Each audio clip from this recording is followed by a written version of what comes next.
Salut, dans cette vidéo, on va voir ensemble comment analyser les performances d'un expert advisor, d'un robot de trading. Avant de continuer, avant d'aller plus loin, n'hésite pas à liker cette vidéo si tu apprécies ce type de format. Et puis, en même temps, tu peux toujours me poser des questions, j'essaie d'y répondre assez rapidement et ça fait en même temps référencer ma chaîne et la faire connaître à un maximum de personnes. Tu peux aussi, si tu le souhaites, t'abonner sur cette chaîne pour surtout ne rien louper.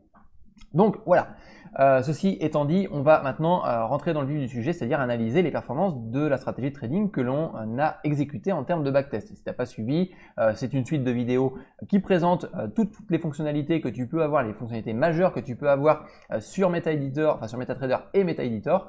Et puis dernièrement, nous avons exécuté un backtest avec une stratégie de moyenne mobile relativement simple qui nous a permis de quasiment multiplier par 2 notre capital, puisqu'on est parti de 10 000 $ pour monter à 21 000 $.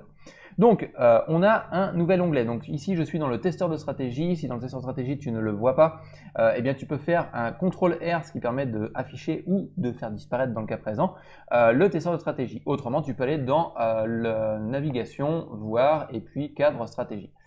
À partir de là, il y a un petit onglet qui est Backtest. Backtest, c'est tout simplement les différents éléments de ta stratégie, les différentes statistiques que tu vas pouvoir extraire de ta stratégie. Il y a pas mal d'informations, des informations relativement intéressantes. On va faire une petite passe rapide parce que j'essaie de faire des vidéos pas trop longues de façon à pas donner trop d'informations et de bien découper mes vidéos.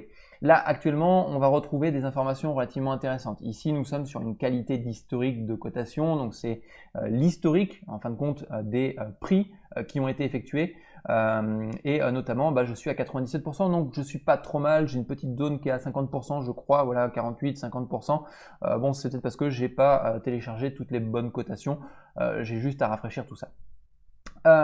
J'ai d'autres informations très intéressantes aussi, notamment le profit factor. Le profit factor, c'est c'est un indicateur qui te permet de savoir si ta stratégie est profitable ou non. Bon, déjà, si tu perds de l'argent sur ton dépôt initial, ça veut dire que tu es déjà perdant.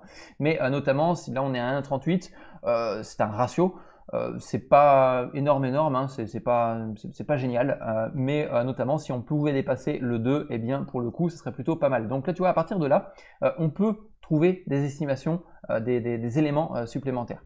Donc on va continuer, on fait une petite passe un petit peu rapide sur tous les éléments. Donc là, ce sont des indicateurs que tu vas pouvoir retrouver. On va retrouver d'autres indicateurs, notamment sur la proportion de trades gagnants et de trades perdants. Donc ça te donne un petit peu la température en fait de ta stratégie de trading. C'est pas parce qu'une stratégie de trading, par exemple, va avoir plus de trades perdants que de trades gagnants que c'est forcément une stratégie perdante. Ça veut simplement dire que tu coupes très rapidement peut-être tes pertes et tu laisses courir tes gains, donc forcément tu as un ratio qui est beaucoup plus ou moins important. Donc voilà les grandes statistiques majeures. Bien sûr, tu as le drawdown à récupérer aussi qui se trouve un peu plus haut. Voilà, le drawdown absolu, maximal et tout ça. Donc ça, ce sont des informations qui vont t'informer sur le risque que ta stratégie, ou tout du moins que tu es prêt à prendre avec ta stratégie. On est sur un drawdown qui est plutôt énorme. Donc voilà, mais c'est une stratégie de démonstration, donc pour le coup, on ne va pas débattre et analyser vraiment ce qui se passe à l'intérieur. Ensuite, on va retrouver d'autres informations, et ça c'est des choses qui ont été importées. Alors je ne sais pas si c'est dans la plateforme MetaTrader 4, mais en tout cas, moi je l'ai découvert plus sur la plateforme MetaTrader 5, c'est pour ça que je ne présente que cette plateforme-là. On va retrouver pas mal d'autres informations que je trouve plutôt intéressantes. Et notamment, si j'arrive à bouger ma souris, voilà. Hop là, ça y est, je le fais agrandir. Tu vas retrouver donc les différentes heures à laquelle tes positions rentrent. Là, on voit que ma stratégie ne rentre que entre 10h et midi. C'est volontaire, c'est parce que c'est moi qui ai décidé que cette stratégie rentrerait qu'à ce moment-là. Ensuite, tu as les jours où tu prends tes positions.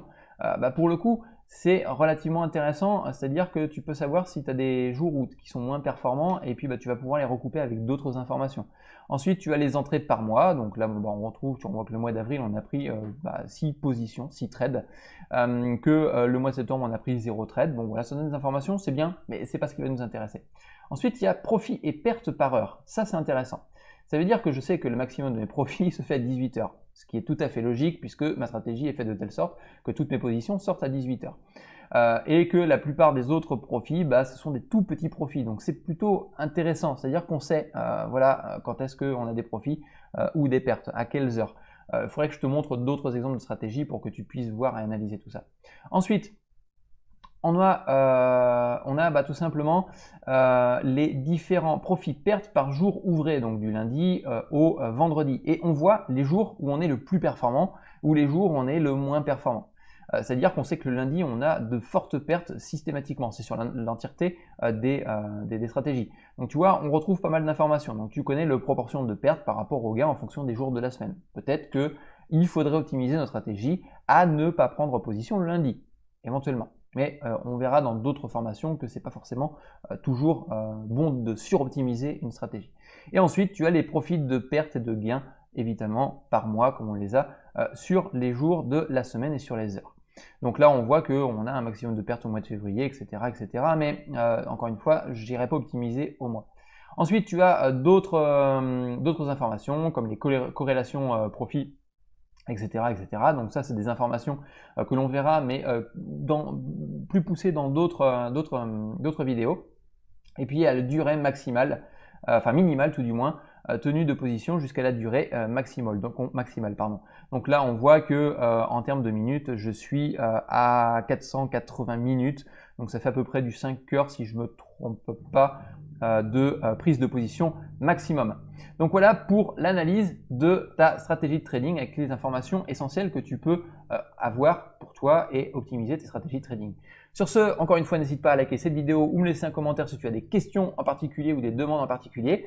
Et puis de t'abonner sur la chaîne Robot Trading. En attendant, je te dis à plus tard dans une prochaine vidéo. Ciao, bye.